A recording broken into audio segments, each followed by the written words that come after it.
استقبل سيادة الرئيس جمال عبد الناصر في مكتبه بدار الرئاسة وكيلي وزارة الداخلية وكبار رجال الإدارة والبوليس الذين دفعهم شعورهم الوطني للتبرع في تسليح جيش مصر الباسل حتى يقف في وجه من تسوله نفسه بالاعتداء على أرض الوطن. وقد شكرهم السيد الرئيس على شعورهم النبيل.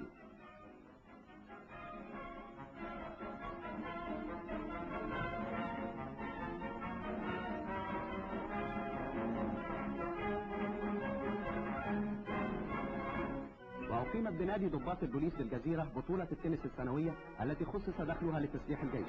وقد أناب السيد الرئيس جمال عبد الناصر الأستاذ حسين رأفت وكيل وزارة الداخلية لحضور هذه البطولة. وقد اشترك في المسابقات زهاء 200 لاعب ولاعبة من المصريين والأجانب، وشهدها سمو الأمير عبد الله الفيصل واللواء محمود الباجوري وحاكم دار العاصمة وكبار رجال الأمن.